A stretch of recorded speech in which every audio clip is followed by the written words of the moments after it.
बैठिए। विकास सर्वे जी, जी किरारी से हैं आप?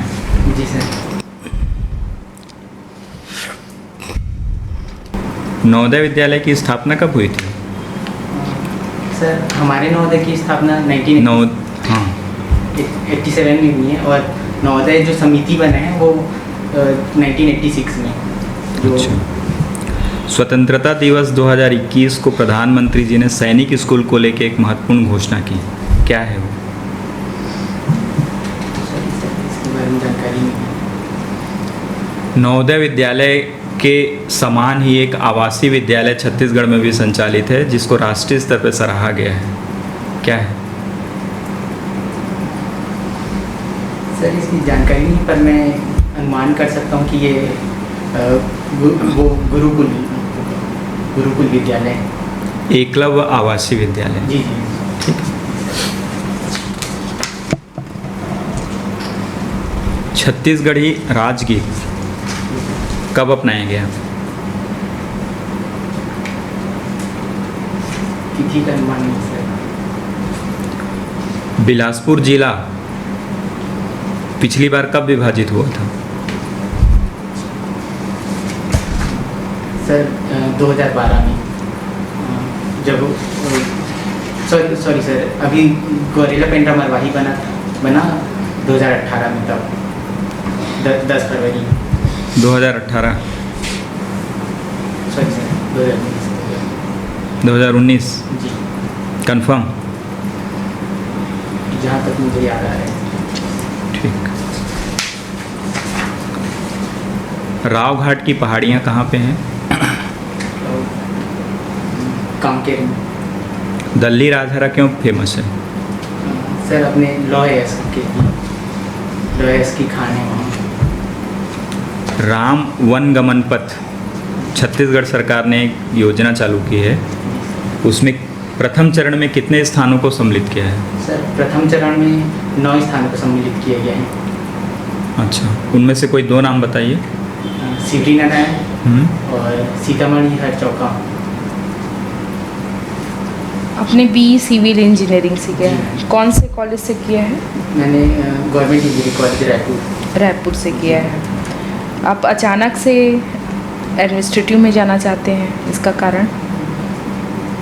मैम तैयारी जब मैं स्नातक कर रहा था तब मुझे लगा कि मेरा व्यक्तित्व प्रशासन की तरफ ज़्यादा झुका हुआ है। मैं विविध कामों से जुड़ना चाहता था और जो विविधता मुझे प्रशासन में मिलती वो मुझे सिविल इंजीनियरिंग में नहीं मिल पाता, उसके कामों में नहीं मिल पाता। साइंस एंड टेक्नोलॉजी में आप रुचि रखते हैं? जी मैम। स्पेस साइंस क्या है? स्पेस मैम अंतरिक्ष के में जो कुछ खोजें हूँ वहाँ के उल्कापिंड और उसका संपूर्ण ज्ञान वो स्पेस टेक्नोलॉजी में आएगा मैम। और जो हम उपग्रह भेजते हैं, जो हम उपग्रह भेजते हैं, वो उसकी जो तकनीकी हैं। अंतरिक्ष अनुसंधान केंद्र कहाँ कहाँ स्थापित है? मैम एक सतीश धवन है, एक जो श्रीहरिकोटा में है, उड़ीसा में है, मुझे एग्जैक्टली नाम याद नहीं आ रहा है, पर सब चांदीपुर है वो। कितने अनुसंधान केंद्र हैं? सॉरी मैम संख्या का नाम है। इसरो सुना है आपने? जी मैम। क्या है फुल फॉर्म इसरो का? Indian space research organisation. और DRDO का?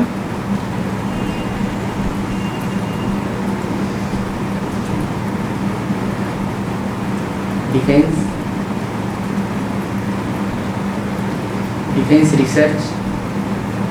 सॉरी मैं एक डी बोल रहा हूँ। इंजीनियर दिवस कब मनाया जाता है? 15 सितंबर। किनके कारण इंजीनियरिंग? जी भारत के पहले जो इंजीनियर थे मोक्षगुंडम विश्वेश्वरैया, उनके जन्म दिवस पे। APJ अब्दुल कलाम की 5 खासियत बताइए, विशेषता। मैम वो वो साइंटिस्ट थे हमारे देश के, जिनको मिसाइल मैन भी कहा जाता है। उन्होंने पृथ्वी, अग्नि, त्रिशूल, नाग और आकाश, ये 5 मिसाइल बनाने में अपना योगदान दिया था। वो भारत के राष्ट्रपति भी रह चुके हैं और उनकी किताब है विंग्स ऑफ फायर, जो उनकी बायोग्राफी है, जो उन्होंने अपना योगदान दिया स्पेस रिसर्च में, उसके बारे में। एक लॉजिकल क्वेश्चन, आपकी शादी हो गई है? जी। मान लो आप शादी करते हो, आपको बहुत सारा दहेज मिलता है, आप लेना नहीं चाहते, लेकिन लड़की वालों की तरफ से उपहार के रूप में दिया जाता है, तो आप क्या करेंगे? मैं मना कर दूँगा, मैं समझाऊँगा अपनी जो मेरी जो होने वाली अर्धांगिनी है उनको, उनके परिवार वालों को, कि दहेज लेना एक सामाजिक कुप्रथा है और इसका मैं विरोध करता हूँ। नहीं, लेकिन लड़की वाले बोल रहे हैं कि आप इतने अच्छे पोस्ट में हो और इस तरीके से सादा रूप से शादी करना ठीक नहीं है, आपको इंसिस्ट करके ज़बरदस्ती उसको दिया जा रहा है, तब आप उसका कैसे उपयोग और उपभोग करेंगे? मैं उनसे एक सवाल पूछूंगा कि क्या दहेज के बिना शादी नहीं हो सकती? कोई अनिवार्य वस्तु नहीं है मैम दहेज लेना। शादी दो परिवार का जुड़ना है, इसमें दहेज एक कुप्रथा के रूप में आए हैं और इसको मैं प्रशासन में आने के बाद भी चाहूँगा कि इसको बदला जाए। तो मैं लीड बाई एग्जाम्पल करना चाहूँगा मैं, ताकि मैं खुद ना लूँ तो फिर दूसरे मुझे देख के मोटिवेट होंगे। चलिए, दैनिक भास्कर में लेख लिखते हैं संगवारी जो काला माता है, उसमें क्या लेख लिखे हैं? 3 लेख। मैंने एक पर्यावरण पे लिखा है सर, एक नशाखोरी पे, और जो हमारे राज्य सरकार का फ्लैगशिप योजना है सुराजी गांव योजना, नरवा गरबा भूरवा वाली ये बचाना है संगवारी। अच्छा, हाँ जी। तो बताइए, ये जो आप तो साहित्यकार हैं, क्या होता है साहित्य? सर कुछ अपने द्वारा लिखे गए चीज़ों को जब समाज कल्याण के लिए उपयोग किया जाता है तो उसको साहित्य कहते हैं। तो ये आप हाँ जी, ये क्या चंपू का नाम सुने? चंपू शैली? जी सर। क्या होता है? इसमें गद्य और पद्य दोनों को शामिल किया जाता है सर। तो साहित्यकार एक डॉक्टर की तरह होता है, ठीक है? इसके बारे में अपने विचार रखिए।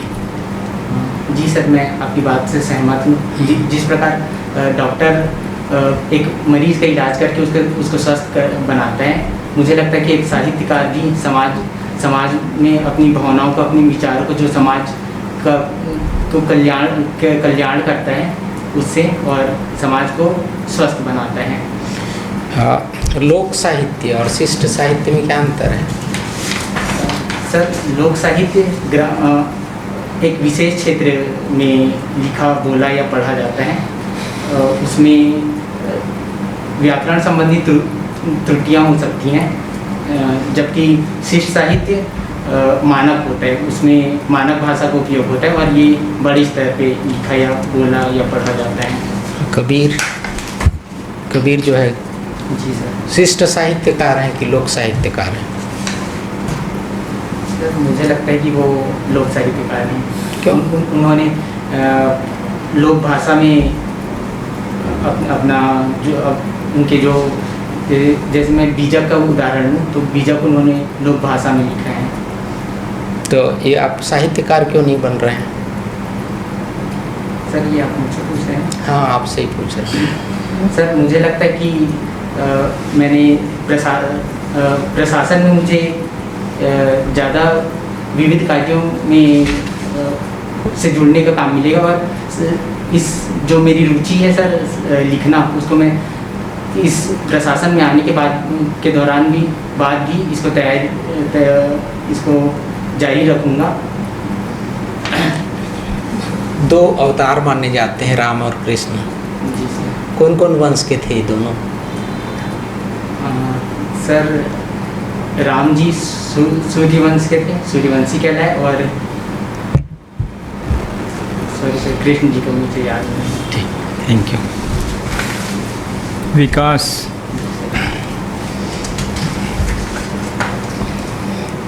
छत्तीसगढ़ राज्य की प्रमुख समस्या। सर छत्तीसगढ़ की समस्या मुझे सबसे पहली तो सर इसको दो भागों में बांटा जा सकता है, एक भौतिक और दूसरा सामाजिक। भौतिक में शिक्षा, स्वास्थ्य, सॉरी सर, सामाजिक में ये आएगा कि शिक्षा, स्वास्थ्य ये पिछड़ा है हमारे यहाँ, और भौतिक में जो अधोसंरचना है उसका विकास नहीं है। इसके अलावा हम नशाखोरी या बड़े स्तर पे अभी हम पंजाब से ज़्यादा हो गए हैं और प्रथम स्थान पे आ गए हैं। एक नक्सलवाद बड़ी समस्या है सर। इसके अलावा जो हमारे किसान हैं वो बहुत लघु और सीमांत, ऐसा बोला जाता है कि जितने किसान हैं उसमें 70% लघु एवं सीमांत किसान हैं सर।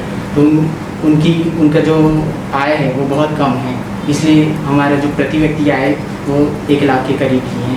तो उनकी गरीबी, बेरोजगारी ये बड़ी समस्या है। तालिबान के बारे में जानते हैं आप? जी सर। क्या है तालिबान का सर शाब्दिक अर्थ तो विद्यार्थी है, पर जब गृह युद्ध, शीत युद्ध हो रहा था अमेरिका और नहीं, उतना पीछे मत जाइए। वर्तमान में तालिबान और अफगानिस्तान चर्चा में क्यों है? अमेरिका ने अपने सैनिक वापस बुला लिए, तो अफगानिस्तान पर तालिबान का कब्जा हो गया है सर। तालिबान का कब्जा होने से पाकिस्तान को क्या फ़ायदा हो रहा है? सर पाकिस्तान तालिबान के साथ मिलकर कश्मीर पर अलगाववाद की राजनीति कर सकते हैं, जो हमारे लिए घातक हैं। और भारत को क्या फ़ायदा होगा? सर जहाँ तक मुझे अभी तक मैं सोच पा रहा हूँ, भारत को इससे कोई लाभ नहीं हो रहा है सर। पर चूँकि अगर तालिबान ही वहाँ अफ़गानिस्तान पे शासन करता है, तो हम कोशिश करेंगे कि अफ़गानिस्तान के साथ अच्छे संबंध बनाएं, ताकि कश्मीर पे वो अलगाववाद ना कर सकें। हम कोशिश करेंगे भले ही तालिबान वहाँ रहे, पर एक लोकतांत्रिक शासन कायम हो। हम कोशिश करेंगे अंतर्राष्ट्रीय मंचों पर कि अगर वहाँ अफ़गानिस्तान में मानवाधिकार का हनन होता है तो इन मुद्दों को उठाया जा सके। Thank you sir.